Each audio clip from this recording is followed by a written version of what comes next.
श्री परमात्मने नमः। हरि ओम श्री सरस्वत्यै नमः।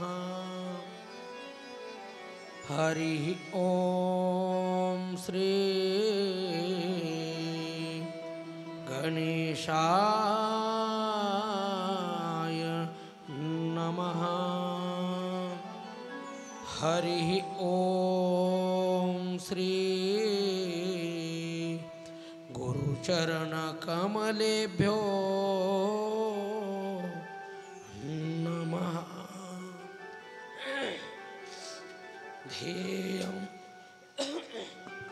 ध्येयं सदा परिभवग्न मभीष्टदोहं तीर्थास्पदं शिववीर्ये चिनुतं शरण्यं भृत्यार्तिहं प्रणतपाल भवाब्धिपोतं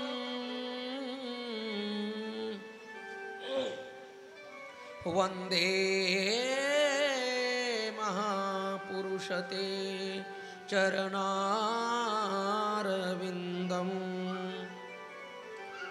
वंशी विभूषितकरा नवनीर्दाभात् पीताम्बरादरुणबिम्ब फलाधरोष्टात्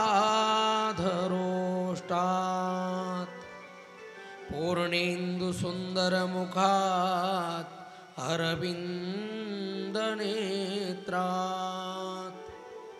कृष्णात् परं किमपि तत्त्वमहं न जाने। नारायणं नमस्कृत्य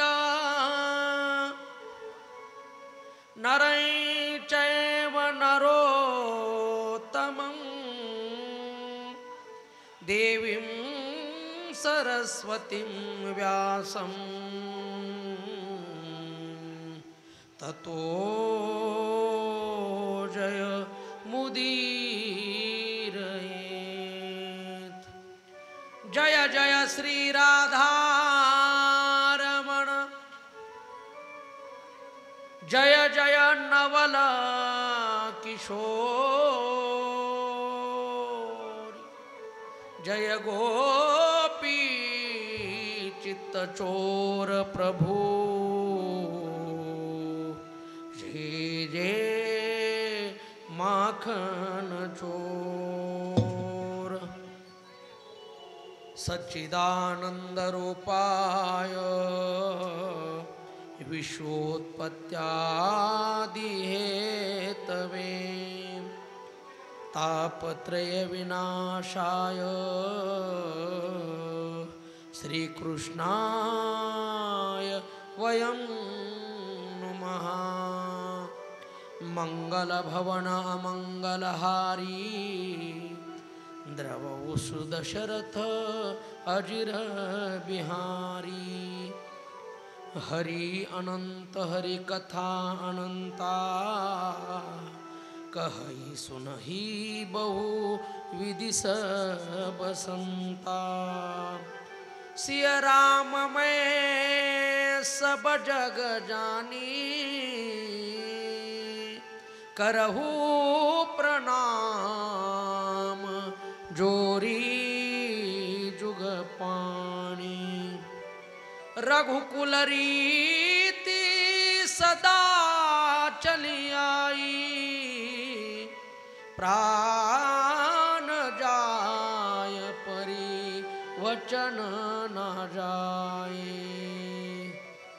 राधे राधे गोविंद गोविंद राधे राधे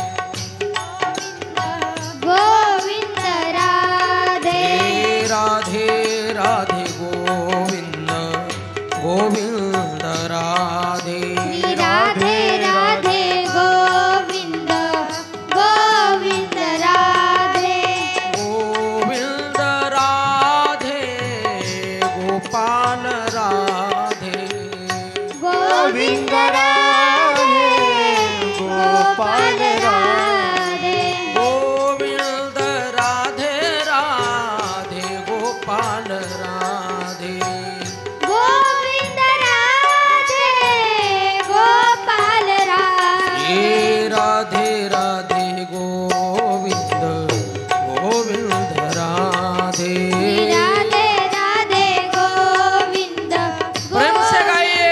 राधे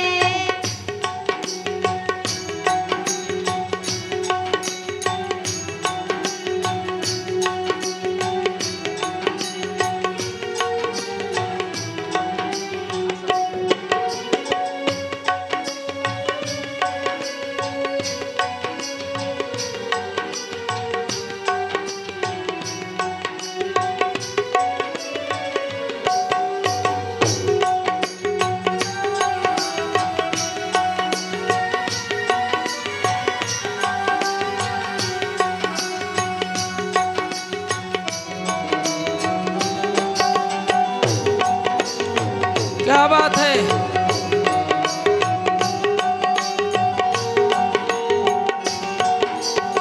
गोविंद राधे गोपाल राधे गोविंद राधे गोपाल राधे गोविंद राधे राधे गोपाल राधे गोविंद राधे राधे गोपाल राधे हे राधे राधे गोविंद गोविंद राधे राधे राधे गोविंद गोविंद राधे हे राधे राधे राधे राधे गोविंद गोविंद गोविंद राधे राधे राधे गोविंद गोविंद राधे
राधे प्रेम से गाइए।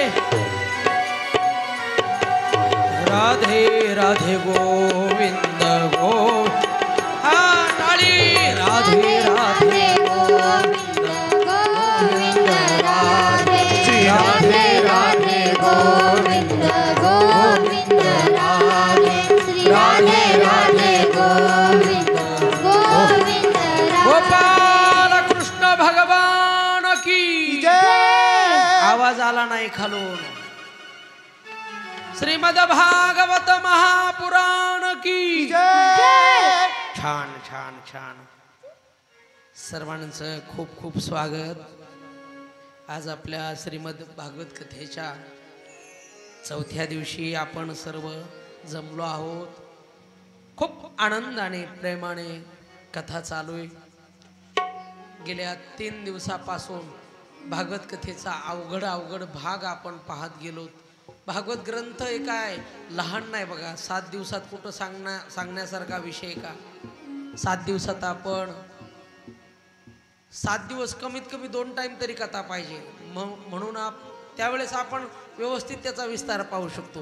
पण ओझरत अगदी जवळचा मार्ग धरून आपण पुढं पुढं कथा नेण्याचा आपला प्रयत्न असतो. 18,000 श्लोक ज्या ग्रंथामध्ये आहे, 335 अध्याय, आणि कुठं 7 दिवसात ते होऊ शकतात का?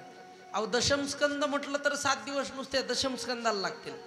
भगवंताच्या जन्मापासून पुढची सर्व कथा सांगायची म्हटलं तर तितक्या दिवस लागतील.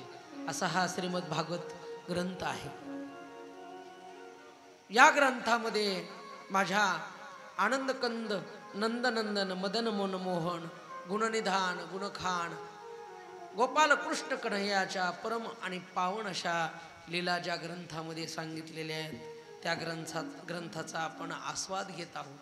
त्या अमृताच्या कुंभाचा आपण रसपान आनंद घेत आहोत.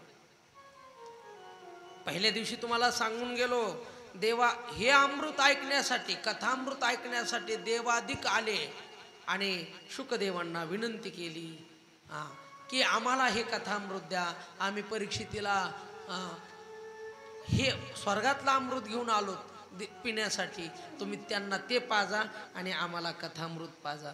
परंतु शुकदेवांनी लबाड म्हणून आणि स्वार्थी म्हणून, स्वकार्य कुशला असुरा, तुम्ही स्वतःचं कार्य स्वार्थ साधण्यात कुशल आहात, पण इथं तुमची डाळ शिजणार नाही, अजिबात नाही. हाकलून दिले, हाकलून.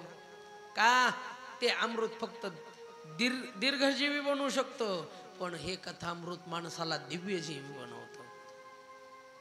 ते अमरत्व प्रदान करू शकतं, पण हे अमृत आपलं अभयत्व प्रदान करणार आहे.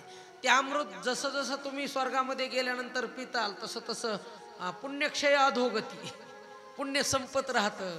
पण हे अमृत जसं जसं तुम्ही ऐकत राहताल तसं तुमचं पुण्य वाढतच जातं, वाढतच जातं. लक्षात घ्या. त्याच्यामध्ये आणि याच्यामध्ये फार अंतर आहे, लक्षात घ्या.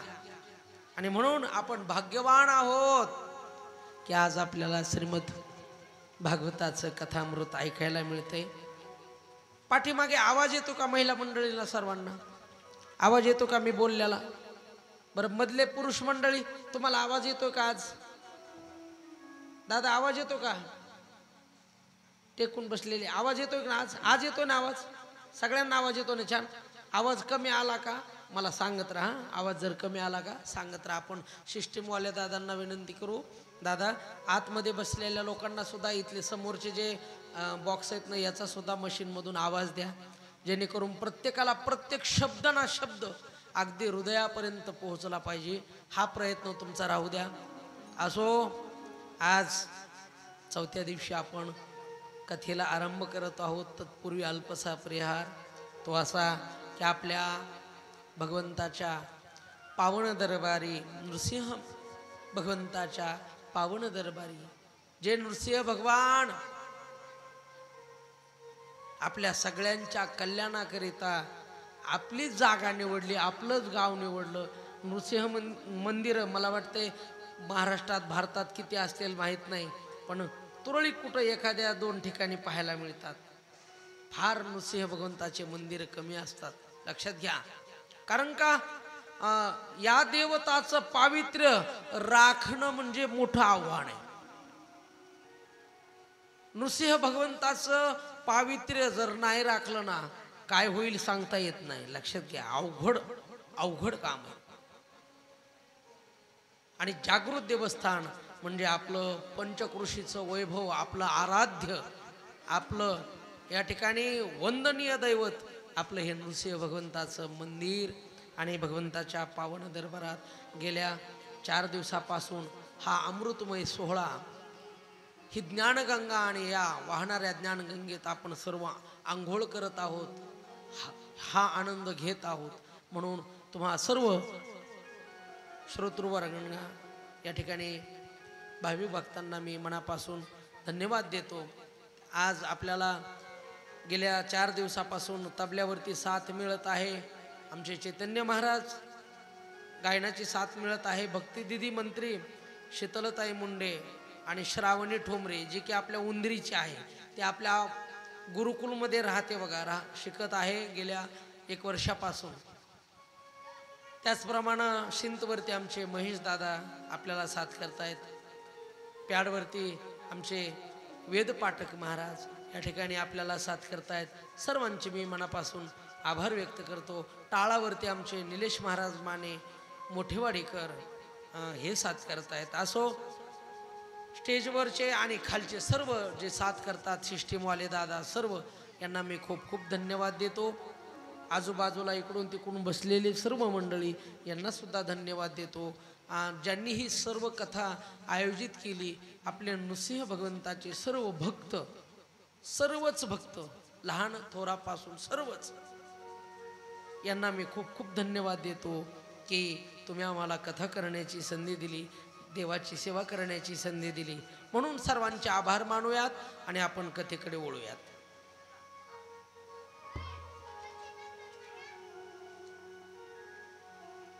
आपण काल ध्रुव बाळाला अढळपदी नेऊन बसवलं। माझ्या देवाने मांडीची अपेक्षा करणाऱ्याला अढळपद देऊन टाकलं आणि दुधाची अपेक्षा करणाऱ्या उपमन्याला दुधाचा सागर देऊन टाकला। माझा देव किती दयाळू आहे, किती कृपाळू आहे, किती दयाघन आहे, लक्षात घ्या। अढळपदी बाळ बैसविला ध्रुव, क्षीराचा सागर उपमन्या, लक्षात घ्या। मनात जे आलं नाही, स्वप्नात जे आलं नाही, तो देण्याचं काम करतो माझा पांडुरंग। आणि म्हणून जे मागायचे ना ते इतरांना न मागता माझ्या पांडुरंगाला मागा, तो दिल्याशिवाय राहणार नाही। पण पांडुरंगाला मागायचं म्हटलं तर त्याच्या मनासारखं तुम्हाला वागावं लागेल। तुम्हाला जर मागायचंय ना, माझा नृसिंह भगवान देण्यासाठी समर्थ आहे। इतरांना इकडं तिकडं मागण्यापेक्षा नृसिंह भगवंताकडे मागा, तुमच्या मनातल्या सर्व इच्छा पूर्ण होतील। का तो एक देण्यासाठी समर्थ आहे। संत हे देण्यासाठी समर्थ असतात आणि माझा देव देण्यासाठी समर्थ असतो, लक्षात घ्या। पण इथलचं पावित्र्य, इथलची सुचिरभूतता राखणं ही आपलं सर्वांची जिम्मेदारी, सर्वांचं कर्तव्य। देवाचा नैवेद्य बनवून आणत असताना किती स्वच्छता सोहळ्यात म्हणून आणला पाहिजे देवाचा नैवेद्य।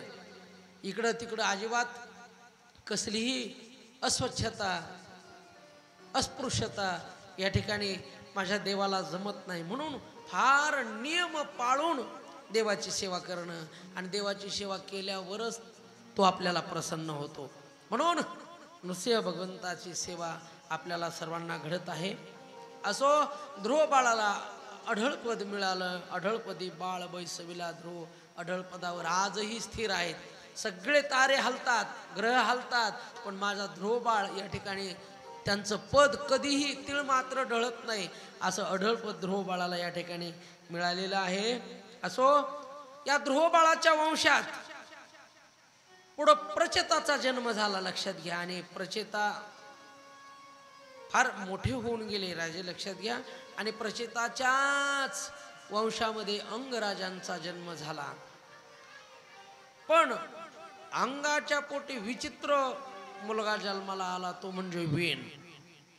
फार महाराज क्रोधी, साधूवर विश्वास नाही, सगळ्या अविचारी। बघा चांगल्या परंपरेत सुद्धा पुढं वाईट परंपरा जन्म घेऊ शकतात। वेण याचं उदाहरण उत्तम आहे। आणि मग ब्राह्मणाबरोबर एके दिवशी भांडणं करताना ब्राह्मण लोकांनी त्याला शाप दिला आणि मारूनच टाकलं वेण राजाला। आणि म्हटले अरे राजाच नसल्यावर राज्य कसं चालणार, राजा नसल्यावर गादीवर कुणाला बसवायचं। किती पंचायत आली, रागाच्या भरात ब्राह्मणानं मारून टाकलं। म्हणले आता काय करा, याच्या शरीराचं मंथन करा। आणि म्हणून त्या शरीराचं त्याच्या मंथन करायचं ठरवलं आणि मधल्या अंगाचं मंथन केलं, लक्षात घ्या। तो अधर्मी असल्यामुळे मारण्याची वेळ आली, लक्षात घ्या। आणि वेण राजाच्या शरीराचं मंथन केल्यानंतर एक काळा पुरुष जन्माला आला। ही मोठी भानगड तयार झाली। मग वरच्या अंगाचं पुन्हा मंथन केलं आणि मग पृथु महाराजाचा जन्म झाला। पृथुराज भगवान की जय। आणि असं म्हणतात जर हृदयाचं मंथन केलं असतं वेणाच्या हृदयाचं तर साक्षात नरनारायण प्रगट झाले असते, साक्षात नरनारायण प्रगट झाले असते। असो या पृथ्वीराजाच्या वंशामध्ये पृथ्वीराजाच्या या राजकाळात इतकी प्रजा सुखी झाली, एवढी आनंदी झाली की प्रजेला एकही गोष्ट कधी कमी पडली नाही. इतकी प्रजा नित्यनियमाने प्रत्येक देवदेवतेचा अभिषेक असेल, काय असेल, धार्मिक सर्व गोष्टी आनंदाने या ठिकाणी चालू राहायच्या. आणि या पृथ्वी महाराजांनी अश्वमेघ यज्ञ करायचं ठरवलं. अश्वमेघ पृथ्वी महाराजांनी. आणि यज्ञाच्या गोष्टी हे राजे महाराजच करू शकतात. आता यज्ञ जर करायचं म्हटलं तर इतकं सोपं नाही. ज्या ठिकाणी यज्ञ तुम्हाला करायचा असतो ना, ती जमीन सोन्याचा फाळ लावून, नांगर सोन्याचा म्हणजे नसला नांगर तरी पण फाळ जो लावायचा तो सोन्याचा करावा लागतो तयार. आणि ती जमीन नांगरून काढावं लागते. त्याची सुशीरभूतता फार भव्य. आणि यज्ञकुंड फार मोठा असतो. आणि ब्राह्मण सुद्धा त्याच योग्यतेचे लागतात. त्रिकाळ संध्या करणारे, तरच त्या मंत्रामध्ये ताकद राहते. नाही तर मंत्र चळे थोडा परी धडची होय वेळा. अवघड गोष्टी असतात मंत्राच्या. आणि म्हणून यज्ञासारख्या गोष्टी अवघड असतात. आमच्या पृथ्वी महाराजांनी अश्वमेध यज्ञाचं काय केलं, नियोजन केलं. यज्ञ आरंभ होणार त्यावेळेस कुणाला काही अडचण आहे का, आमच्याविषयी कुणाला काही तक्रार आहे का, विरोध आहे का, त्याच्यासाठी घोडा सोडतात. घोडा, तो यज्ञाचा घोडा सोडला गेला, त्याच्यासोबत सैन्य. आणि तो घोडा नेमकंच इंद्रदेवाच्या मुलाने पळवला. पुन्हा मध्यस्थी करून तो पुन्हा परत आणला गेला. लक्षात घ्या. आणि मग भगवंत यज्ञ सफल झाला. आणि यज्ञ सफल झाल्यानंतर माझे देव साक्षात प्रगट झाले, भगवान प्रगट झाले. गोपाल कृष्ण भगवान की. पृथ्वी महाराजाला म्हणतात, मी तुमच्यावर अगदी आनंदित आहे, खुश आहे. सांगा वरमृही भक्ता, काय पाहिजे, काय अपेक्षा आहे. त्यावेळेस पृथ्वी महाराज म्हणतात, देवा तुमच्या कृपेने आमच्या जीवनात सर्व काही प्राप्त झाले. एकही अशी गोष्ट नाही की जी मिळाली नाही. सर्व आनंदानं सर्व मिळाले. पण आता एकच इच्छा आहे, तुमचे गुणानुवाद ऐकत ऐकत हे जीवन संपावं. म्हणून माझी एक इच्छा आहे. काय इच्छा आहे की मला तुम्ही 1000 कान द्या, 10,000 कान द्या,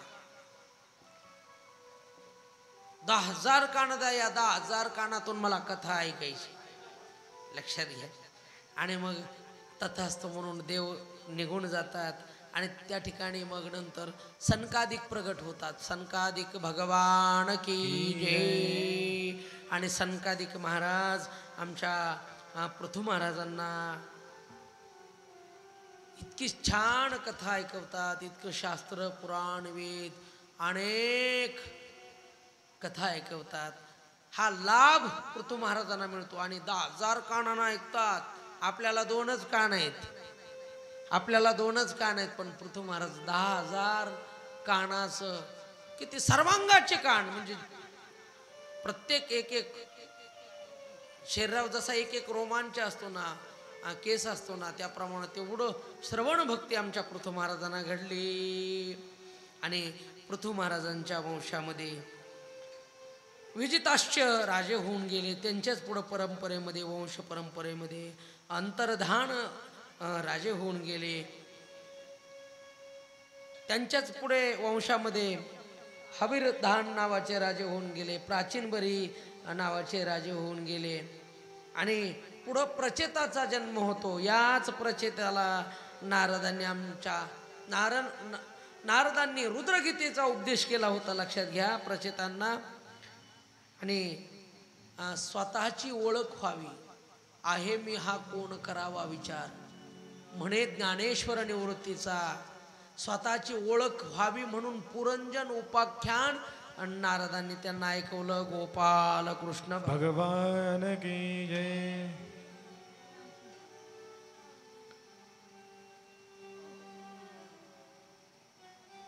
आपण ही ध्रुवबाळाची सर्व ही वंश परंपरा पाहिली. जो मनू महाराजांना दुसरा मुलगा होता त्याचं नाव आहे प्रियव्रत. आणि या प्रियव्रत राजाने या प्रियव्रत राजाने सप्तद्वीपाची निर्मिती केली, 7 सागराची निर्मिती केली. आपण म्हणतो ना हिंदी महासागर, अरबी सागर, हे सागराचे जे नाव आहेत ना, हे सर्व प्रियव्रत राजाने या ठिकाणी निर्माण केले. लक्षात घ्या, सगळे डोंगर एका साईडला नेऊन घातले आणि छान अशी सर्व व्यवस्था केली. लक्षात घ्या. आणि या खंडाला नाव दिलं अजानब खंड, अजनाम खंड, अजनाब. आणि हे अजनाम नाव दिल्यानंतर लक्षात घ्या, या खंडाचे ते अधिपती झाले. आणि त्यांच्या वंशामध्ये पुढं नाभी राजांचा जन्म होतो. त्यांच्यानंतर ऋषभदेवांचा जन्म होतो. या ऋषभदेवांना 100 मुलं होती. लक्षात घ्या. आणि 100 मुलापैकी सर्वात जे मोठे चिरंजीव त्यांचं नाव आहे भरत. आणि या भरताच्या प्रतापाने या अजनाब खंडालाच नाव पुढं भारत असं पडलं. जय जय श्री राधे श्याम, जय जय श्री राधे श्याम, जय जय श्री राधे श्याम. आणि भारताचं नाव असं आहे, भारताचं सगळ्या गोष्टी अशा आहेत की म्हणतात या भारतामध्ये कधी काळी सोन्याचा धूर निघत होता. भारताचं गुणगान कितीही गायलं ना तरी अपुरं होईल. जहाँ डाल डाल पर सोने की चिड़िया करती है बसेरा, ओ भारत देश है मेरा, ओ भारत देश है मेरा. जहाँ डाल डाल पर सोने की चिड़िया करती है बसेरा, ओ भारत देश है मेरा, ओ भारत देश है मेरा. जहाँ डाल डाल पर सोने की चिड़िया करती है बसेरा, ओ भारत देश है मेरा, ओ भारत देश है मेरा. जहाँ डाल डाल पर सोने की चिड़िया करती है बसेरा, वो भारत देश है मेरा, वो भारत देश है मेरा. जहाँ सत्य अहिंसा और धर्म का पग पग लगता डेरा, वो भारत देश है मेरा, वो भारत देश है मेरा. सत्य अहिंसा और धर्म का पग पग लगता डेरा, वो भारत देश है मेरा, वो भारत देश है मेरा, वो भारत देश है मेरा, वो भारत देश है मेरा. ज्या भारतामध्ये धर्माचा झेंडा लावला जातो, बाकीचे बघा बाकीचे राष्ट्र आहेत, परंतु आपला भारत देश म्हणजे या पृथ्वीवरचं देवघर आहे. देवघराचं पावित्र्य किती राखतात महिला मंडळ. लक्षात घ्या, भारत भूमी ही संतांची भूमी. या भूमीमध्ये माझ्या ज्ञानोबाराय जन्म घेतलाय, माझ्या तुकोबारायांनी जन्म घेतलाय, माझ्या सर्व सकल देवतांनी जन्म घेतलाय, सकल संतांनी जन्म घेतलाय. म्हणून भरत खंडे नरदेह प्राप्ती, हे तो भाग्याची संपत्ती. भारतात जन्म मिळणं म्हणजे ही खरी संपत्ती, हे खरं भाग्य. हा, आणि त्यातली त्यात इथं जन्म घेऊन जे माझ्या पांडुरंगाचे पाईक होतात, दास होतात, त्यांचं तर काय भाग्य महाराज. भाग्यवंत म्हणतया जे शरण गेले पंढरीराया, भाग्यवंत त्यांना म्हणा जे माझ्या पांडुरंगाला नृसिंह भगवंताला शरण गेलेत, ते अजून त्यातली त्यात भाग्यवान आहेत. आणि म्हणून भारताचं नाव जे पडलं आमच्या भरतामुळे पडलं. लक्षात घ्या, ज्यावेळेस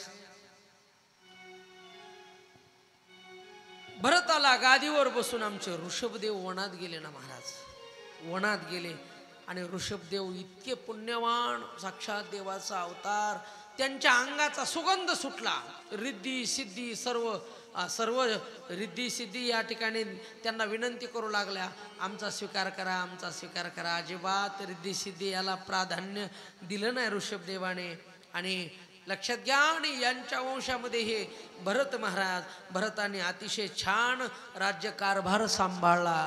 आणि भरत राजाने काय केलं, सुमतीला म्हणजे भरताचा मुलगा सुमती याला राज्यकारभार त्यांच्या ताब्यात देऊन टाकला, राज्य गादीवर बसवलं आणि भरत महाराज वनामध्ये गमन करतात, वनामध्ये निघून जातात देवाच्या प्राप्तीकरिता. आणि भरत राजाचा नित्य नियम ठरलेला होता, सकाळी उठायचं पहाटे ब्रह्ममुहूर्तावर, स्नान करायला जायचं गंगेवरती, छान स्नान करायचं, देवपूजा करायची.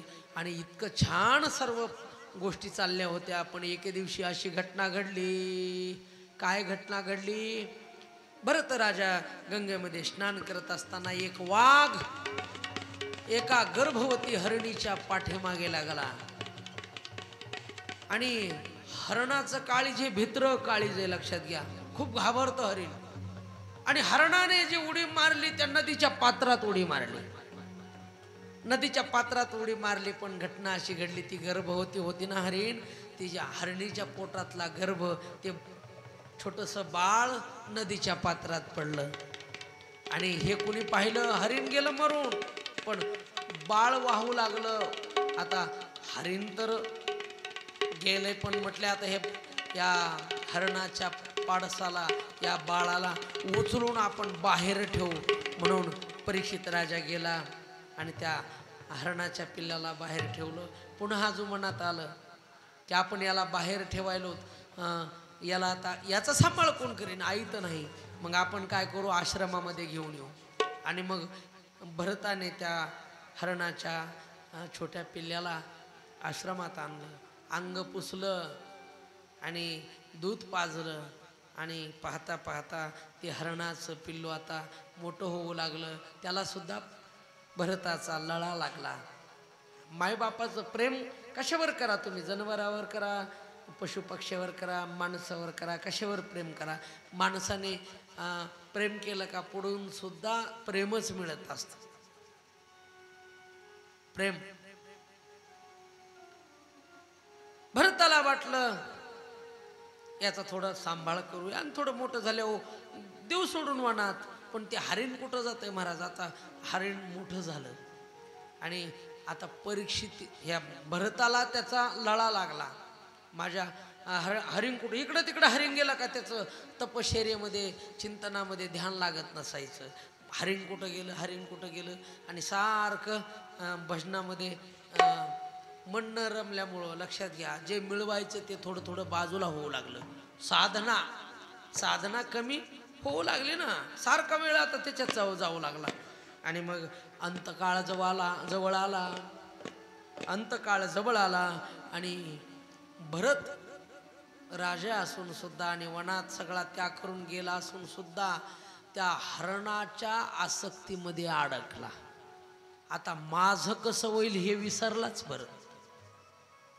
आता माझ्या हरणाचं कसं होईल हे त्याच्या डोक्यात येऊ लागलं. आणि अंतकाळाच्या वेळेस जड भरत राजाला मोह आवरला नाही. वासना हरणाकडे गेली. जड भरत राजा आणि त्याचा परिणाम काय झाला? राजा मेला आणि वासना अडकली हरणात. आणि माझे नाथबाबा म्हणतात, जन्म घेणे लागे वासनेच्या संगे, त्याची झाले अंगे हरिरूप. आणि पुन्हा भरत राजाला पुन्हा जन्माला यावं लागलं भरत राजाला हरणाच्या जन्माला यावं लागलं. जड भरत राजा हरिणी गर्भा गेला, घाला तो घातला वासनेने, घाला तो घातला वासनेने. जड भरत राजा हरिणी गर्भा गेला, घाला तो घातला वासनेने. हरी हरी घाला तो घातला वासनेने. ओ जड भरत राजा हरिणी गर्भा गेला, भरत राजा हरिणी गर्भी गेला. ओ जड भरत राजा हरिणी गर्भा गेला. हो जड भरत भरत राजा हरणी गर्भी गेला जड भरत राजा हरणी गर्भा गेला घाला तो घातला वासनेने घाला तो घातला वासनेने जड भरत राजा हरणी गर्भा गेला घाला तो घातला वासनेने दातला वासरीने हो हरणाच्या जन्माला जावं लागलं. एवढी तपश्चर्या करून लक्षात घ्या राज्य सोडून वनात गेले देव मिळवायला आणि या प्रेमपाशात मोहपाशात अडकले. लक्षात घ्या भरत महाराज आणि पुन्हा हरणाच्या गर्भाला जावं लागलं. एके दिवशी वन पेटलं. राजा तर हरिण झाला होता वनात फिरत होता पण मागच्या तपश्चर्यामुळं स्मृती जागृत होती. वन पेटलं. हरणाला वाटलं आपण जर इथून पळालो तर पुन्हा अजून आपले दिवस जातील म्हणून हरिण पळालंच नाही. त्या आगीत घोर पळून पुन्हा मृत्युमुखी पडलं आणि पुन्हा ब्राह्मणाच्या घरी जन्म मिळाला आमच्या भरत राजांना. लक्षात घ्या ब्राह्मणाच्या घरी जन्म भेटला आणि मग आता मात्र त्यांनी ठरवलं आता बोलायचं नाही आणि कोणाच्याही प्रेमपाशात अडकायचं नाही. वेड्याचं सोंग धरलं. भरताने तिसऱ्या जन्मात वेड्याचं रूप धरलं सोंग धरलं. सगळं कळत असून सुद्धा काहीच बोलायचं नाही काहीच म्हणायचं नाही वेड्याचं. कधी कधी असं वेड्याचं रूप धरल्यावर काम बरंच होतंय बरं का. सोंग एका गावात असं झालं एक बैलगाडी रस्त्याने जाऊ लागली. ऐकताना सगळे बैलगाडी जाऊ लागली आणि पुढे एक म्हातारी रस्ता क्रॉस करू लागली आणि हा बैलगाडीवाला म्हणायचा ए म्हातारे बाजूला सरक मरशील सरक बाजूला. बैल आकडत नाहीत खिलार जोड आहे किती आकडले तरी आकडत नाही सरक बाजूला. म्हातारीने अजिबात ऐकून सुद्धा न ऐकल्यासारखं केलं आणि म्हातारीला गाडीचा धक्का लागला. म्हातारी खाली पडली. म्हातारी अशी रागीट होती महाराज. याच्या विरोधात ह्यानं म्हातारीनं तक्रार दिली पोलीस स्टेशनला आणि हा खटला गेला कोर्टात. आता बिचाराला याची इच्छा नसताना याला सुद्धा वकील लावावा लागला. म्हातारी लयच आगाव म्हातारी होती आणि म्हातारीने सुद्धा वकील लावला. जज साहेबांसमोर दोघं उभे राहिले. पहिली सुनावणी झाली दुसरी आणि हा बैलगाडीवाला जो होता ना याच्या वकिलानं त्याला राय दिली. हे बघ म्हटले आता मी जर तुला नाही सोडवलं तर तू जेलमध्ये जाणार याच्यात काही शंका नाही पण तुला मी एक आयडिया सांगतो. जज साहेबांनी काही विचारलं ना काही फक्त असं म्हणायचं भुई भुई. काय सांगायचं भुई. काही म्हटले का भुई असं सांगितलं. ते म्हटलं ठीक आहे काय हरकत नाही. आणि मग जज साहेब म्हणतात आजीबाई बैलगाडी कुणी अंगावर घातली. ते म्हटले ह्यानं घातली. त्यानं काय तुम्हाला सरकार काय म्हटलं होतं का. अजिबात म्हटला नाही म्हटलं काहीच म्हटला नाही. माझ्या मुद्दाम जाणून बुजून बैल माझ्या अंगावर ह्यानं मला मारण्यासाठी घातले. हा आरोपी जज साहेब याला शिक्षा भयंकर शिक्षा झाली पाहिजे. मग याला विचारलं का रे तू जाणून बुजून म्हातारीच्या अंगावर गाडी घातलीस का. हा म्हणायचा बुई. काही विचारलं का बुई. काही विचारलं का बुई. आणि म्हातारीला जज साहेब म्हणतात अहो हे तर काय वेडा दिसतोय. कशाचा वेडा आहे म्हटले तुम्हाला काय कळत नाही काय नाही. त्या दिवशी गाडी चोलीत असताना हाच आता बुई म्हणायला पण त्या दिवशी म्हणत होता ए म्हातारे बाजूला सरक गाडी अंगावरी मरशील आणि आता बुई करायला म्हटले. जज साहेबाच्या लक्षात आलं ही म्हातारीला बाडे याचा काही गुन्हा नाही. हात आता म्हातारीच्या तोंडानंच कबूल झाले. म्हातारीच्या तोंडाकडून कबुली मिळाली.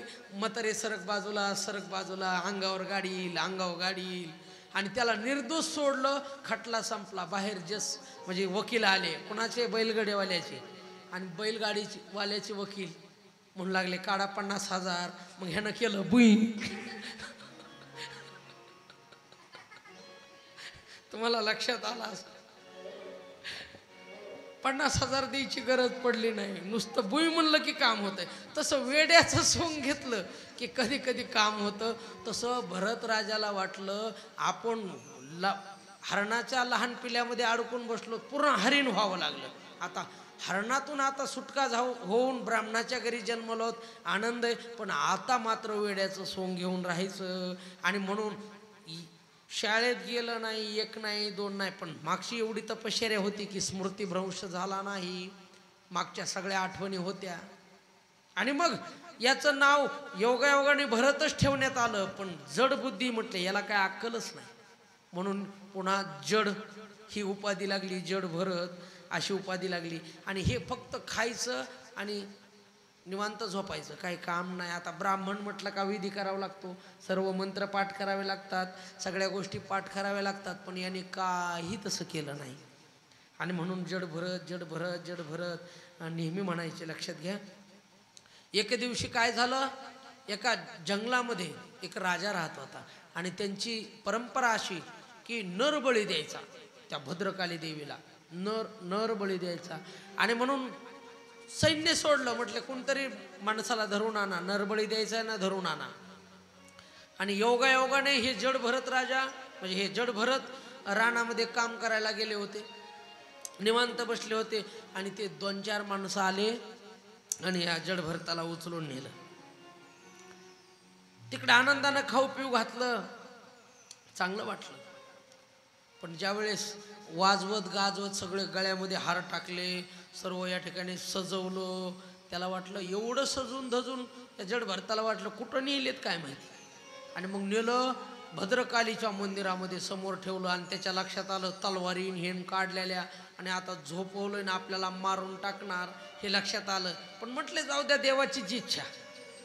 पण भद्रकाली मातेला वाटलं हा जर ब्रह्मज्ञानी जर आपल्यात मरण पावला, आपल्या समोर जर हत्याची झाली तर आपल्याला देव माफ करणार नाही. भद्रकालीच्या वरी कुणी आहे का नाही हो, बळीया माझा पंढरीराव, जो या देवाचाही देव, सगळ्या देवदेवताचा वर कुणी आहे ना. आणि भद्रकाली चतुर्भुज रूप धारण करून प्रगट झाली आणि हातात तलवार घेऊन जे बळी द्यायला आलेले जेवढे होते त्या सगळ्यांना मारून टाकलं. आणि मग पुन्हा जड भरत तिथून निघून गेले. लक्षात घ्या, असेच एके दिवशी फिरत असताना रहुगण राजा त्याची स्वारी जात होती. आणि राजा म्हटलं का पालखी काय, आणि सगळे पालखी सांभाळणारे सगळे भुईम लोक सगळे, आणि मग खांद्यावर घेऊन सगळे त्यांचे सेवेकरी राजाला घेऊन जात होते. पण एका सेवेकऱ्याचा पाय मुडपला, रहुगण राजाच्या सेवेकऱ्याचा पाय मुडपला, चालता येईना. म्हटले अरे कोणीतरी बघा, तोपर्यंत तात्पुरतं मिळतंय का वाहून न्यायला राजाला. आणि मग नेमकं जड भरत तिथं फिरत होते. ते म्हटले अरे हाय हाय रिकामात दिसतोय, बोलवलं, धरू लाग म्हटले, ती खांदा. आणि मग भरताने खांदा दिला. राजाचा पालखी वाहून नेत असताना. पण आता याच्या डोक्यात एकच, आपल्याकडून तिळा एवढं सुद्धा पाप झालं नाही पाहिजे. खाली मुंगी किडा काय दिसले का उडी मारायची, आणि उडी मारली की पालखी हलायची, रहुगण राजाच्या डोक्यात लागायची. अरे कोण आहे रे, असं का चालता रे, वाकडं तिकडं, जरा नीट चाला ना, डोक्याला पालखी लागली माझ्या. सेवेकऱ्यानं सांगितलं महाराज आत्ताच एक नुकताच आपण माणूस बोलवलाय मदतीला, तो वेडा वाकडा चालतो म्हटले, बरोबर चालत नाही, काही त्याला काय दिसतं म्हटले, उडी मारतोय, अचानकच उडी मारतोय, आणि म्हणून हा गोंधळ होतोय. रहुगणाने पालखी खाली ठेवायला सांगितली, खाली ठेवली. आणि असे 2-4 शब्द असे वाकडे तिकडे बोलले रहुगण राजा. त्यावेळेस आयुष्यात पहिल्यांदा बोलले जड भरत, पहिल्यांदा बोलले. आणि रहुगणाने मारण्याची भाषा केली होती, चाबूक हातात घेऊन. नीट चाल म्हटलं नाही तर चाबूक डोक्यात टाकीत असतो, पाठीत टाकीत असतो. मग त्यावेळेस पहिला शब्द जड भरताने काय वापरला, महाराज तुम्ही मारताय माझ्या शरीराला का आत्म्याला, जो मी आहे त्याला तर कोणी मारू शकत नाही, त्याला तर कोणी जाळू शकत नाही, त्याला तर कोणी काही करू शकत नाही, नेमकं मारणार कोणाला, बरोबर आहे ना. आत्म्याला कोण मारू शकतं, नैनम छिंदंती शस्त्राणी नैनंदहति पावकः न चैनं क्लेदयन्त्यापो न शोषेती मारुता. कुणीच मारू शकत नाही आत्म्याला. आत्मा आत्मा नसून देवाचं रूप आहे, देवाचा अंश आहे. लक्षात घ्या. मी तो वासुदेव तत्वता कळो येईल विचारिता. आहे ठाऊका सभाग्या संता नाही दुजा निक मागुता गा. देवची बरे देवची बरे तुका म्हणे खरे तुम्ही. तुका म्हणे खरे तुम्ही. तुका म्हणे खरे तुम्ही. देवची बरे देवची बरे तुका म्हणे खरे तुम्ही. तुका म्हणे खरे तुम्ही. ओ रहुगण राजाला पहिल्यांदा जिंदगीत म्हणजे आयुष्यात एकदाच उपदेश केला. असा केला की रहुगण राजा ब्रह्मज्ञान प्राप्त झालं. आणि लक्षात घ्या. आणि याच प्रियव्रताच्या वंशामध्ये शेवटचे राजे मिरज राजे झाले. आणि मग आमचे शुकदेव भगवान परीक्षितीला यानंतर 28 प्रकारचं नरकाचं वर्णन ऐकवतात. लक्षात घ्या. इथं या मृत्यूलोकात जर पाप केलं ना, पाप भाऊ, मृत्यूलोकात जर पाप केलं ना तर पुढं गेल्यानंतर आपल्याला 28 प्रकारचा नरक भोगावा लागतो. जसं पाप असेल त्या त्या पापाच्या श्रेणीनुसार आपल्याला पुढे नरक यातना ठरलेल्या आहेत. आणि ही नरकाची यातना म्हणजे कर्माची सर्व या ठिकाणी कर्म जाळण्यासाठीच ही योजना केलेली. लक्षात घ्या. तुम्ही जर चांगलं कर्म केलं तर तुम्हाला चांगलं पुढं भोगायला मिळतं. आणि जर वाईट कर्म केलं तर माणसाला वाईट भोगायला मिळतो. 28 प्रकारचं नरक. पहिला 1 नंबरला नरक आहे. सर्वांनी कान उंच करून ऐका. उद्यापासून तर आपल्याला कृष्णाच्या लीलेत आणि आनंदात राहायचे. पण आजचा हा महत्त्वाचा दिवस आहे. इथं वाईट कर्म केल्यानंतर आपल्याला कसा कसा नरक भोगावा लागतो. पहिला नरक आहे तामिस्त्र. जो पुरुष दुसऱ्याचं धन स्त्री संतान चोरतो त्यांना तामिस्त्र नरक प्राप्त होतो. दुसऱ्याचं पैसे लुबाडून आणणं घरात, दुसऱ्याची स्त्री पळून आणणं, दुसऱ्याचे लेकरं पळून आणणं, चोऱ्या करणं, ही जर चोरी केली ना तर आपल्याला तामिस्र नरकात पडावं लागतं. 2 नंबरला आहे अंध तामिस्र. जो दुसऱ्याला फसवतो आणि दुसऱ्याला फसवून दुसऱ्याची स्त्री उपभोगितो अशांना अंध तामिस्र नावाच्या नरकात पडावं लागतं. 3रा नरक आहे रवरव नरक. मी आणि माझं कुटुंब, माझ्या कुटुंबाशिवाय मला इतरांचं काही घेणं देणंच नाही. भयानक स्वार्थी, स्वतःचा सगळा मतलब साधून घेणारा जो असतो त्याला या रवरव नरकात पडावं लागतं. जय जय श्री राधे श्याम. लक्षात घ्या. महारवरव जो जगाचा विचार न करता जगतो, विश्वाचा विचार न करता जगतो, अशा माणसाला महारवरव नरकात पडावं लागतं. माझ्या छत्रपती शिवरायांनी जर जगाचा विचार केलाच नसता तर आज आपल्या दारामध्ये तुळस दिसली नसती. आपल्या महिलांच्या कपाळावर कुंकू राहिलं नसतं, दिसलं नसतं. लक्षात घ्या. म्हणून खरे उपकार जर कुणाचे असतील तर माझ्या शिवरायांचे.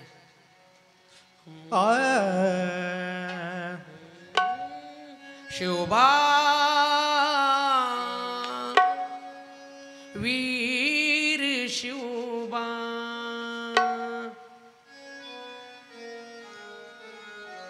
शिवबा वीर शिवबा.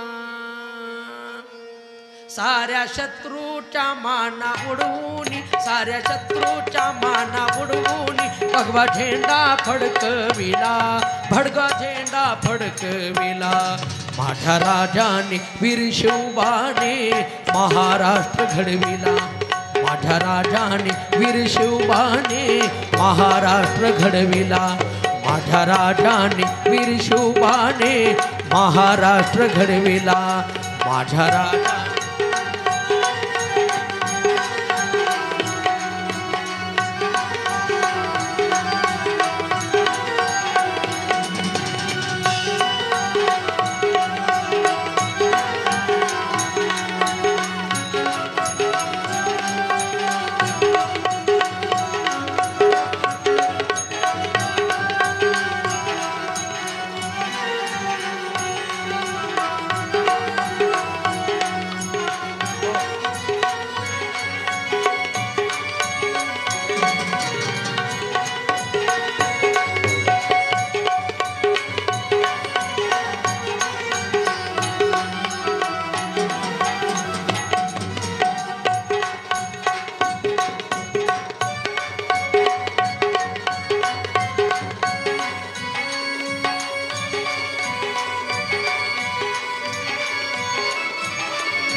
राजा इथे जन्मला शिवनेरी किल्ल्यावर एकच राजा इथे जन्मला शिवनेरी किल्ल्यावर माझ्या देवाचं नाव गाजतंय गड किल्ल्याच्या दगडावर शिवरायाचं नाव गाजतंय गड किल्ल्याच्या दगडावर देवाचं नाव गाजतंय गडकिल्ल्याच्या दगडावर माझ्या देवाचं नाव गाजतंय गडकिल्ल्याच्या दगडावर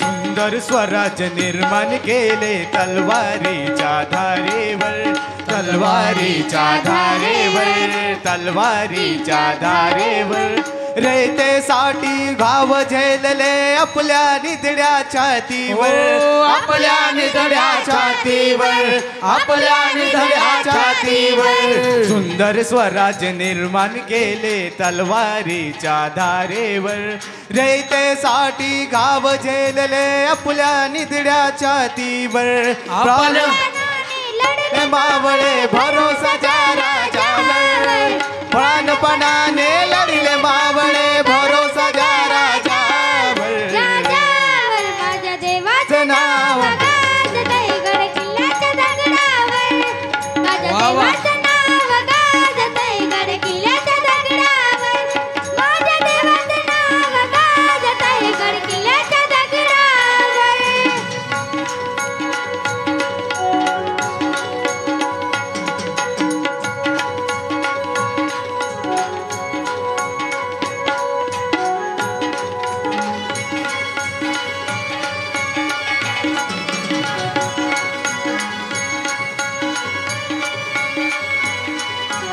आठवण येते मला मनातून भगवा झेंडा दिसल्यावर भगवा झेंडा दिसल्यावर भगवा झेंडा दिसल्यावर जात पात ना धर्म मानितो जगला माणुसकीवर जगला माणुसकीवर जगला माणुसकीवर आठवण येते मनातून भगवा झेंडा दिसल्यावर जात पात ना धर्म मानितो जगला माणुसकीवर पुन्हा जन्म घ्या अशी इच्छा शिव भक्तांच्या हृदयावर पुन्हा जन्म घ्या अशी इच्छा शिव भक्तांच्या हृदयावर हृदयावर. माझ्या देवाचं नाव गाजतंय किल्ल्याच्या दगडावर माझ्या देवाचं नाव गाजतंय गडकिल्ल्याच्या दगडावर माझ्या देवाचं नाव गाजतंय गडकिल्ल्याच्या दगडावर एकच राजा इथे जन्मला शिवनेरी किल्ल्यावर एकच राजा इथे जन्मला शिवनेरी किल्ल्यावर किल्ल्यावर माझ्या देवाचं नाव गाजतंय गड किल्ल्याच्या दगडावर शिवरायाचं नाव गाजतंय गड किल्ल्याच्या दगडावर शिवरायाचं नाव गाजतंय गड किल्ल्याच्या दगडावर एकच राजा इथे जन्मला शिवनेरी किल्ल्यावर एकच राजा इथे जन्मला शिवनेरी किल्ल्यावर माझ्या देवाचं नाव गाजतंय गड किल्ल्याच्या दगडावर शिवरायाचं नाव गाजतंय गड किल्ल्याच्या दगडावर माझ्या देवाचं नाव गाजतंय गड किल्ल्याच्या दगडावर छत्रपती शिवाजी महाराज की जय. हर हर महादेव. माझे शिवाजी राजे या ठिकाणी आले नसते ना हा महाराष्ट्र घडलेला आपल्याला पाहायला मिळाला नसता. लक्षात घ्या अनंत उपकार आपले छत्रपती शिवरायांचे आपल्यावर आहेत. आज आपण आनंदानं भगवा झेंडा आनंदानं फडकवत आहोत, अंगा खांद्यावर घेऊन फिरत आहोत. ही आपण पायी वारी दिंडी करत आहोत ना, याचं सर्व श्रेय माझ्या छत्रपती शिवाजी महाराजांना जातं. लक्षात घ्या. आणि म्हणून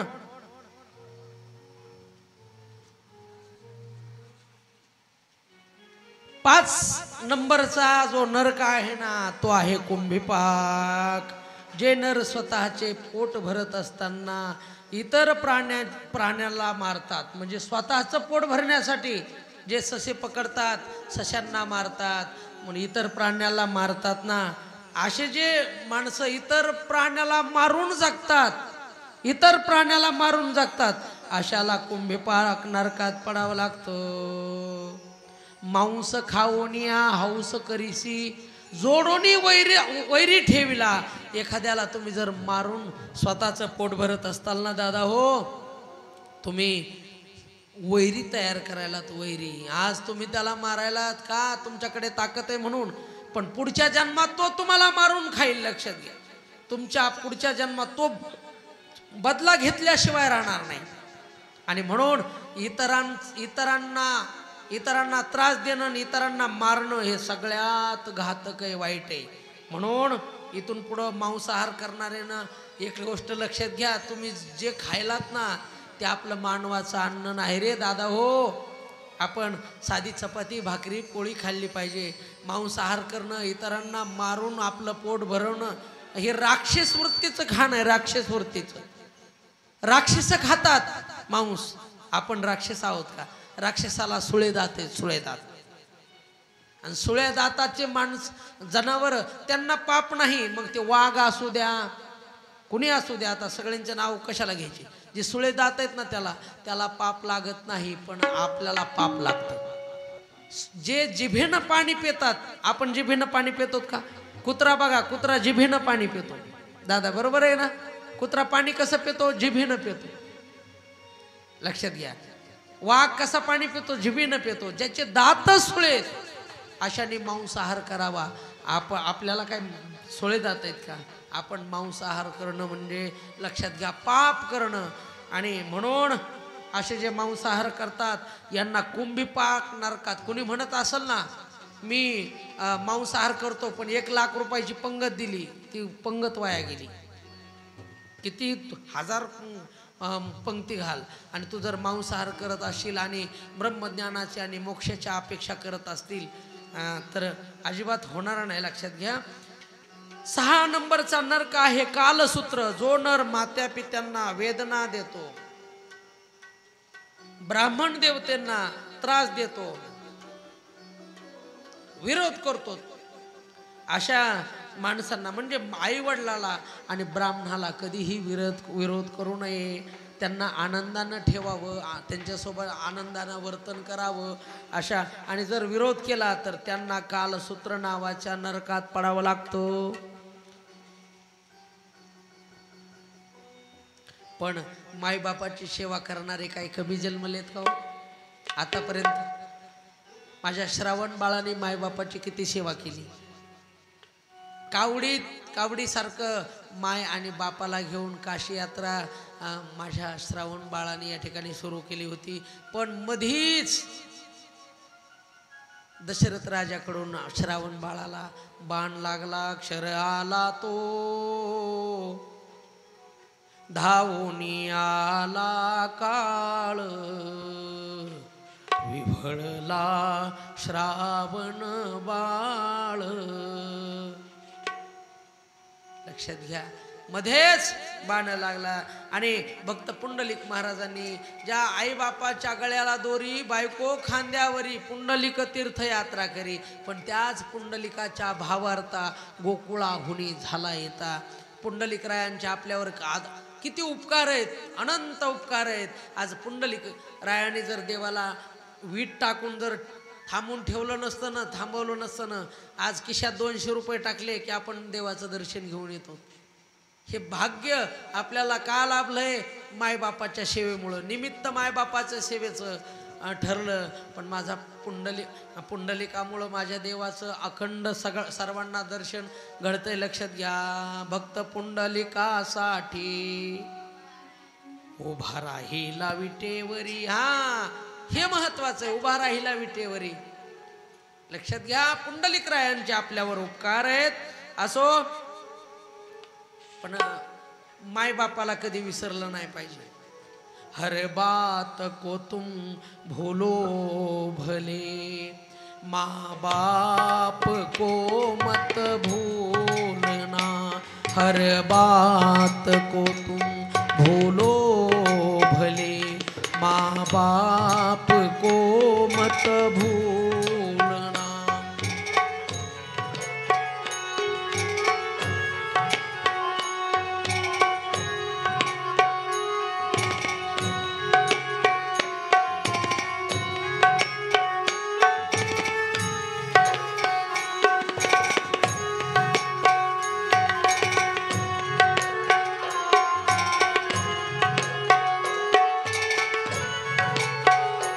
उपकार उनके लाखों भले, उस बात को मत भूलना। उपकार उनके लाखों है, उस बात को मत भूलना। हर बात को तुम भूलो भले, माँ बाप को मत भूलना। हर बात को तुम भूलो भले, माँ बाप को मत भूलना। माँ बाप को मत भूलना, माँ बाप को मत भूलना। 7 नंबरला आहे असे पत्रवण. लक्षात घ्या.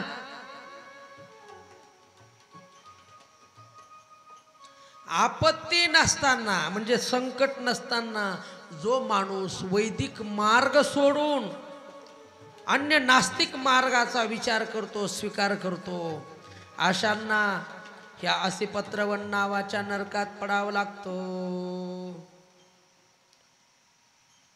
इच्छा नसताना जाणं वेगळं, इच्छा नसताना जाणं वेगळं. जसं नेताजी पालकर ज्यावेळेस मुस्लिम धर्म स्वीकारला नेताजी पालकरांनी, पण माझ्या छत्रपती शिवरायांनी पुन्हा नेताजी पालकरांना आपल्या धर्मात घेतलं. पण इच्छा काही गरज नसताना असा धर्म स्वीकारणं म्हणजेच आपला धर्म सोडून दुसऱ्या धर्माचा स्वीकार करणं, म्हणजे असे पत्रवण या नरकात त्या व्यक्तीला पडावं लागतं. जय जय श्री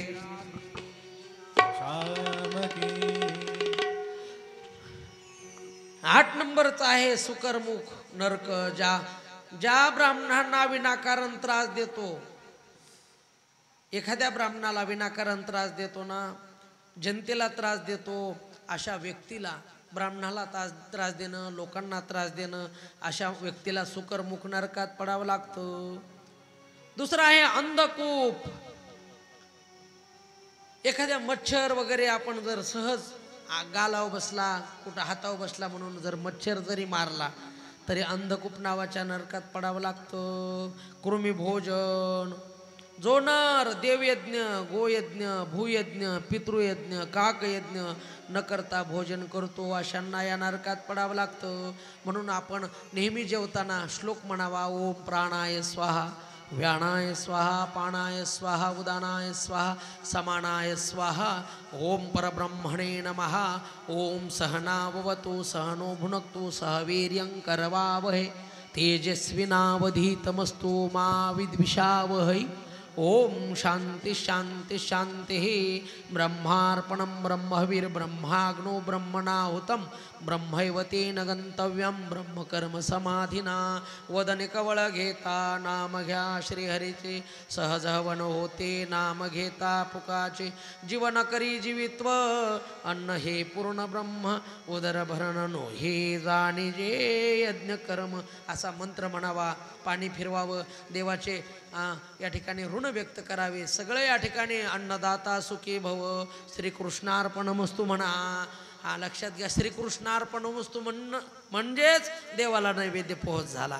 आणि मग जे बाकीचं राहिलेलं ना, हा प्रसाद वाचतो. मग पुन्हा ते भोजन नाही, प्रसाद राहतो. आणि माणसाची बुद्धी पवित्र होत जाते. प्रसादे सर्व दुःखानां हानिरस्योपजायते. प्रसन्न चेतसो ह्या शुभ बुद्धी पर्यवतिष्ठते. बुद्धीचं परिवर्तन प्रसादाने होऊ शकतं. लक्षात घ्या. अशा पद्धतीनं म्हणून जर मंत्र नाही म्हटला, नाही एवढं पाठ नाही झालं ना, तुम्हाला एक म्हणा, नामा म्हणे देवा तुमचे तुम्ही जेवा, प्रसाद तो ठेवा सेवकासी, एवढं म्हणा आणि खायला सुरू करा. लक्षात घ्या. पुढचा नरक आहे संदंश. जे लोक बळजबरीने सोनं संपत्ती चोरतात त्याला या नरकात टाकता. संदंश. तप्त सुर्मी पुढचा नरक आहे 12 नंबरचा. जो पुरुष अयोग्य स्त्रीशी संबंध प्रस्थापित करतो किंवा स्त्री पुरुषाशी संबंध प्रस्थापित करते. लक्षात घ्या. आपला जर विवाह झालाय तर आपल्याला पती परमेश्वर असला पाहिजे. इतरांविषयी मोह आणि लालसा मनात ठेवून आपण दुसऱ्यांशी संबंध जोडत असाल तर आपल्याला या नरकात पडावं लागतं. व्रजकाष्ट कशालमी. जो नरपुरुष पक्ष्यांना यातना देतात, पशुपक्ष्यांना, आणि त्यांना त्रास देतात त्या नरकात पडावं लागतं. वैतरणी. जे श्रेष्ठ लोकात कुलात जन्मूनही धर्म मर्यादाचे उल्लंघन करतात ते मेल्यानंतर वैतरणी नरकात पडतात. पुढचा नरक आहे पुयोध. जे लोक अपवित्र आचरणाचा नियमाचा त्याग करून शूद्रांशी संपर्क करतात, वाडवडिलाचे शास्त्र पद्धतीने वडिलाचे श्राद्ध म्हणजे श्राद्ध आपण वर्ष श्राद्ध वगैरे हे करतो सर्व, जे विधीपूर्वक करत नाहीत. लक्षात घ्या. अशांना पुयोध नरकात पडावं लागतं. म्हणून गेलेली माणसं जी आपली पित्र असतात त्यांचा विधिवत सर्व या ठिकाणी त्यांची सोय केली पाहिजे. पितृपक्ष आला की आपण पित्र घातले पाहिजे. त्यांचं श्राद्ध आलं की त्यावेळेस पुण्यतिथी केली पाहिजे. सगळ्या गोष्टी पितरांसाठी आपण करत राहिले पाहिजे. जर केल्यानं तर पुयोध नरकात आपल्याला पडायची गरज नाही. गोपाल कृष्ण भगवान.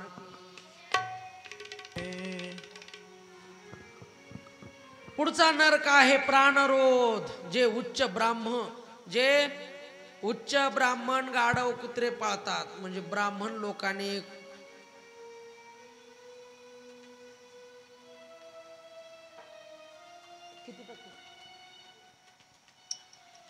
ब्राह्मण मंडळीनं गाढव कुत्रे पाळायचे नाही किंवा शास्त्रविरहित प्राणी पाळतात त्यांना प्राणरोध नरकात पडावं लागतं. पुढचा नरक आहे विशसन. जे नास्तिक ढोंगीपणाने केलेल्या यज्ञात पशुचा वध करतात त्यांना या नरकात पडावं लागतं. जसं सेंदरी हेंदरी दैवते कोणती पूजी भूते खेते, आपुल्या पोटाजी रडते मागती सीते अवदान. पुढचा नरक आहे लाला भक्ष. जे ब्राह्मण सवर्ण पत्नीला, आता काही गोष्टी शब्द वापरायसारखे नाहीत पण मी वापरत नाही म्हणून त्यांना या नरकात पडावं लागतं. सारमेयादान. जे एखाद्या घराला आग लावतात एखाद्याच्या, लक्षात घ्या, कुणाला विष पाजतात, लुटतात, याला सारमेयादन नावाच्या नरकात पडावं लागतं. लक्षात घ्या. एखाद्याला घर बांधून नाही देता आलं तरी हरकत नाही हो, पण एखाद्यानं गरिबाने कष्टाने जर झोपडी बांधली असेल, घर बांधलं असेल, ते पेटवून देणं चांगलं का हो महाराज? नाही. लक्षात घ्या. भला किसी का कर ना सको तो बुरा किसी का मत करना, पुष्प नहीं बन सकते तो तुम काटी बन कर मत रहना, तुम काटी बन कर मत रहना, तुम काटी बन कर मत रहना. भला किसी का कर ना सको तो बुरा किसी का मत करना, भला किसी का कर न सके तो बुरा किसी का मत करना. पुष्प नहीं बन सकते तो तुम काठे बन कर मत रहना, काठे बन कर मत रहना।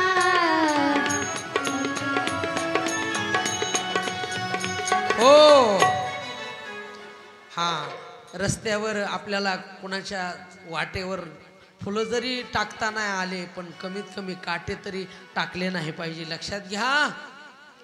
हा, कुणाच्या जीवनाचं आधार नाही बनता आलं परंतु कुणाच्या जीवनाचा आधार तरी काढून घेणं हे चांगलं नाही, लक्षात घ्या. आपल्याला नरकात पडावं लागतं, नरक यातना, नरकाची योजनाच याच्यासाठी आहे.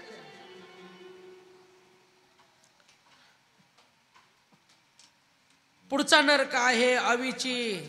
जे नर दान किंवा साक्ष देताना खोटं बोलतात त्यांना अविची मान नरकात पडावं लागतं. पुढचा नरक आहे अधपान. जे नर मद्यपान करतात त्यांना नरकात पडावं लागतं. कोणी म्हणत असल महाराज दारू पिल्यानं कुठं नरकात पडतं का, लक्षात घ्या. काय खावं काय खाऊ नये, काय प्यावं काय पिऊ नये याला सुद्धा बंधन आहे. दारू पिणं हे आपलं काम नाही, लक्षात घ्या. असुरांचं काम आहे.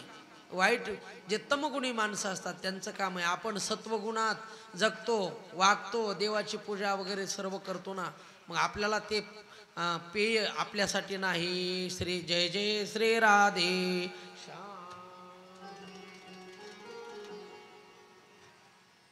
पुढचा नरक आहे क्षार कर्दम. जो स्वतः श्रेष्ठ मोठा, जो स्वतःला श्रेष्ठ आणि मोठा समजतो, कोणालाही विद्यादान करीत नाही, त्या माणसाला क्षार कर्दम नरकात पडावं लागतं. पुढचा आहे शूलप्रेत. जो माणूस, जो नर मुक्या प्राण्यांना आमिष देऊन पकडतात, त्यांना त्रास देतात, मारतात, त्यांना या नरकात पडावं लागतं. म्हणून जसं हत्तीला पकडण्यासाठी वनामध्ये खड्डा करतात आणि एक वरी पाला पाचोळा टाकून वरी लाकडाचा हत्ती रंगून ठेवतात आणि हत्ती स्पर्श सुखासाठी जवळ येतो आणि त्या खड्ड्यात पडतो फास लावून, बरोबर आहे का, आमिष दाखवून. तुम्ही गळ टाकता ना, गळ टाकता, माशासाठी गळ टाकतात का नाही, त्याला पुढं काय लावतात, काय लावतात, काय लावतात भाऊ, दवणे लावतात का नाही. आणि ते दवना फेकल्याबरोबर दवना सुद्धा त्या माशाला म्हणतो मता मता मेरे लिए, मैं आधा हुआ हूँ तेरे लिए, तो आएगा मेरे लिए, ऊपर खडा है तेरे लिए, दवना म्हणतो माशाला, लक्षात घ्या. आणि आमिष दाखवणं हे चांगलं नाही.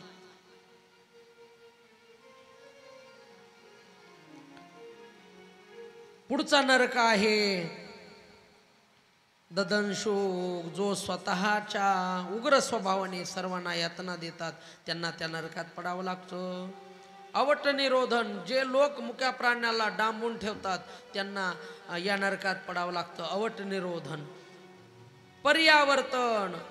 अतिथीचा आदर सत्कार न करता रागाने पाहतात त्यांना त्या नरकात पडावं लागतं. लक्षात घ्या. एखादा जर पाहुणा रावळा आला ना, मोठे डोळे वटारले ना तुम्ही, लक्षात घ्या, तरी सुद्धा पाप घडतं. अतिथी देवो भव. लक्षात घ्या. एखादा कोणी पाहुणा आला तर आनंदाने त्याला जाईपर्यंत सगळं बाजूला राहू द्या, आनंदाने त्याला वाटायला वाण, बाकी घरात काय असेल ते चालू द्या, भांडणं करा, मारामाऱ्या करा, काय करा, पण पाहुणा आला की आनंदानं त्याचा सगळा पाहुणचार करा. सुचिमुख. मी मोठा धनवान आहे, बाकी सगळे नीच, स्वतःलाच मोठं समजणं आणि बाकीच्याला अगदी हीन समजणं. लक्षात घ्या. अशांना सुचिमुख नरकात पडावं लागतं. या नरकातून सुटायचा एकच मार्ग आहे भजन. जर भजन केलं ना तर माणूस नरकातून सुटतो. ज्ञानोबाराया माझा तुकोबाराया, ज्ञानोबाराया माझा तुकोबाराया, बाराया माझा तुकोबाराया. टाळी वाजवा सर्वांनी.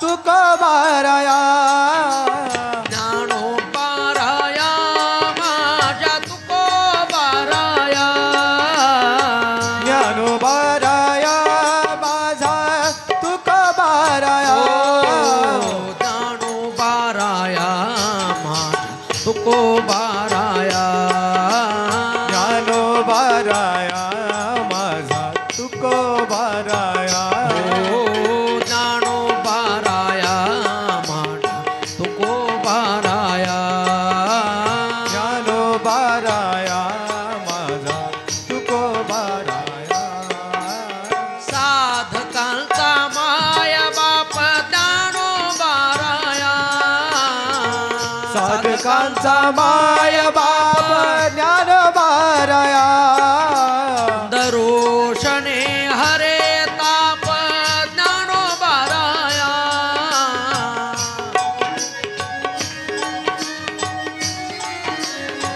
ओ ज्ञानोबाराया माझ्या तुकोबाराया ज्ञानोबाराया माझा तुकोबाराया ज्ञानोबाराया माझ्या तुकोबाराया ज्ञानोबाराया माझा तुकोबाराया ज्ञानोबाराया माझ्या तुकोबाराया ज्ञानोबाराया माझा तुकोबाराया श्री श्री राधे कृष्ण प्रेमानंद हरे कृष्ण हरे कृष्ण कृष्ण कृष्ण हरे हरे हरे राम हरे राम राम राम हरे हरे माझा तुकोबाराया श्री श्री राधे